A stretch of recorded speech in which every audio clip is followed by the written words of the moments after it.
बनारस में एक ऐसा हॉस्पिटल जो बहुत बड़ी उपलब्धि हासिल की है जिसका नाम है इन्फिनिटी हॉस्पिटल। सीधे तौर पे अभिषेक विक्रमा सिंह जी हैं जो कार्डियोलॉजी के डॉक्टर हैं और इनसे हम बात करेंगे कि जिस तरीके से ये उपलब्धि है उसके बारे में।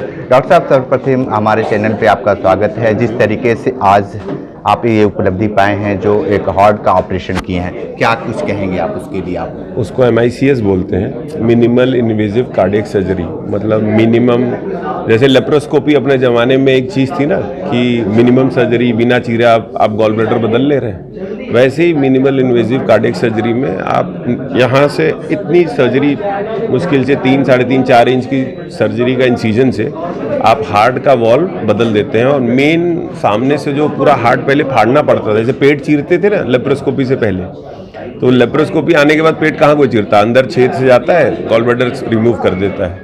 वैसे ही MICS उस तरह की सर्जरी हो गई जिसमें वो छोटी सी इंजरी करी, छोटी से इंसिजन से ही आप वो दोनों वॉल्व को बदल दिया। और पूर्वांचल में पहली बार हुआ है कि दोनों वॉल्व बदला गया है, पहली बार। वरना अब तक इस छोटी सी सर्जरी के लिए भी आदमी को दिल्ली और मुंबई की तरफ जाना पड़ता है, क्योंकि इस सर्जरी के लिए इंस्ट्रूमेंटेशंस और बहुत ही एक्सपेंसिव सर्जरी है। क्योंकि आपको कम से कम तीसरे दिन आपने देखा कि मरीज चल रहा है, चौथा उसके कॉम्प्लिकेशन कम हो रहे हैं, पांचवा सबसे बड़ी बात यह है कि कितना भी पेशेंट को आप, मतलब जो यंग पेशेंट है, कभी उसे जीवन में कुछ दूसरी सर्जरी भी करवानी पड़ी तो उसके लिए आपके पास एक जगह है कि आप उसका ऑपरेशन कर पाओ।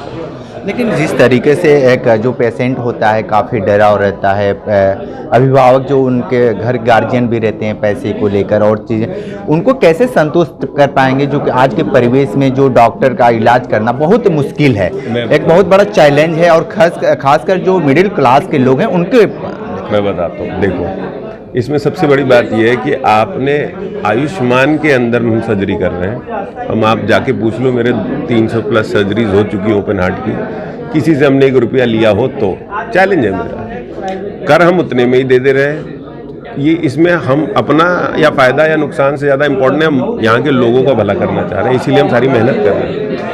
मरीज डरना नहीं चाहिए। देखिए क्या होता है ना कि एक ज़माने में लोग फ्लाइट से भी डरते थे, एक ज़माने में तेज़ ट्रेन चले तो भी लोग डरते थे, एक ज़माने में लोग मोबाइल फ़ोन से भी डरते थे, इंटरनेट से भी डरते थे। आज उसका पार्ट है कि नहीं है? अगर हेल्थ जैसे सेक्टर में आप इग्नोर मारोगे तो आज देख रहे हो यंग जनरेशन में, यंगर जनरेशन जल्दी कोलैप्स हो रही है ओल्डर जनरेशन के मुकाबले। तो हेल्थ सेक्टर में पहली बात तो बुराई सोचनी चाहिए, नेगेटिव होना नहीं चाहिए। आपको आज के ज़माने में, बिकॉज खाने के लिए ना खीराएँ ओरिजिनल है, ना धान ओरिजिनल है, सब में इंजेक्शन है, दूध में केमिकल है, तो इन सब से बीमारियां बढ़ेंगी ही बढ़ेंगी। तो हमें अवेयर होना है कि ऐसा कोई चीज़ हो तो आपको तुरंत ही दिखाना तो पड़ेगा। सवाल है, हार्ट में अगर कोई दिक्कत आती है, कोई परेशानी आती है, तो पहली प्राथमिकता किसी को दिक्कत हो तो क्या करना चाहिए? क्योंकि बहुत सारे लोग होते हैं, थोड़ा सा दर्द होता है तो परेशानी का होते हैं, उनके अंदर विभिन्न प्रकार के दिमाग में चलना शुरू हो जाता है कि हमको क्या हो गया है। तो पहली प्राथमिकता क्या होनी चाहिए? मेरी तो यही कहना है कि एक सॉर्बिट्रेट और इकोस्प्रिन नाम की 2 गोली है, वही लेता है आदमी। और कुछ भी हो, आदमी को अस्पताल ही जाना पड़ेगा, क्योंकि अगर ये कार्डियक है या नॉन कार्डियक है वो ECG के बिना तो कोई बता ही नहीं सकता। तो अस्पताल तो जाना ही पड़ेगा, भले एक ECG निकाल के वो किसी से कंसल्ट कर ले। प्राइमरी हेल्थ केयर मतलब अगर वो बस हमें जो PHC सेंटर, मतलब जो दूर दूर गाँव का सेंटर है, उसमें ECG कर लिया तो भी अपने को आइडिया लग जाता है कि चीज़ें क्या हैं, उस हिसाब से क्या लोडिंग डोज। क्योंकि आप गैस पे चलोगे तो गैस में तो यार वो गैस ही निकलेगा बार बार।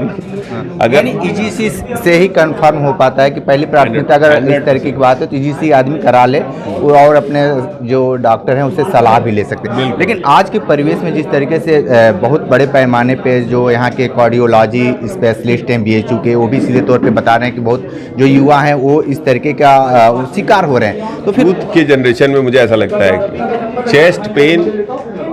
चेस्ट पेन अगर मेहनत करने पे हो रहा है, सीढ़ी चलने पे हो रहा है, वजन उठाने पे हो रहा है, दौड़ने पे हो रहा है, तो आपको चेक कराना बहुत ज़रूरी है, पहली बात। और अगर चेस्ट पेन हैवीनेस में कन्वर्ट हो रहा है तब तो 100% दिखाना है। छाती भारी हो रही है मतलब कहीं ना कहीं हार्ट की तकलीफ है, सिंपल लैंग्वेज बता रहा हूँ। और जो ये अक्यूट में लोग गिर रहे हैं डांस करते करते, वो प्रेडिक्ट करना बहुत मुश्किल चीज़ है, क्योंकि वो इलेक्ट्रॉनिक हार्ट अटैक है जिसको बोलते हैं VT। वो हार्ट की जैसे बिजली है ना, हार्ट में 2 काम होता है, एक मैकेनिकल काम, एक इलेक्ट्रिकल काम। मैकेनिकल काम मतलब पंपिंग, इलेक्ट्रिकल कार मतलब कोई तो बिजली दे रहा है तभी तो वो टुल्लू पंप चल रहा है। तो टुल्लू पंप को चलाने के लिए दो चीज़ चाहिए, पंपिंग एबिलिटी एंड इलेक्ट्रिसिटी। अगर इलेक्ट्रिसिटी में स्पार्क हो जाए और हार्ट रेट 200 के पार हो जाए तो ऐसे लोग हैं जो तुरंत गिर जाते हैं नाचते नाचते। उसमें आप पकड़ ही नहीं सकते, उसमें आप जान ही नहीं सकते कि उसको क्या हुआ है। मैकेनिकल के लिए हम पाइपलाइन चेक करते हैं कि कोई ब्लॉकेज है कि नहीं है, जो सप्लाई नहीं मिल रही उसको चेक कर ले। में 8 तारीख को नहीं सॉरी 4 तारीख को हम आए थे। पहली बार डॉक्टर साहब को दिखाए। उनके बाद डॉक्टर साहब बोले बेटा कल आ जाओ, भर्ती हो जाओ, ऑपरेशन करना ही पड़ेगा आपको। उसके पहले लखनऊ गए, बहुत जगह गए, PGI, फिर उसके बाद BHU में भी आए हम। अब वहाँ का सिस्टम देख के और डॉक्टर चूँकि बोले थे कि ऑपरेशन इमिडिएटली करना है, मतलब तुरंत, नहीं जान नहीं बच सकता आपका। तो हम कहे ठीक है। ऑपरेशन के लिए कितना भुगतान आप किए हैं यहाँ पे? अभी 2 लाख रुपए दिए हैं। 2 लाख रुपए। हाँ। यहाँ पे तो ये कहा जा रहा है कि आयुष्मान कार्ड के तहत इलाज हो रहा है, आपका किसके तहत हुआ है? हमारा कैश पैसा दिए हैं सर। आप कैश कैश दिए, कैश। हाँ, 2 लाख रुपये, 2-2.5 लाख रुपए जमा किए हैं अभी। वही क्या नाम है आपका? राहुल दुबे। राहुल, कहाँ से हैं आप?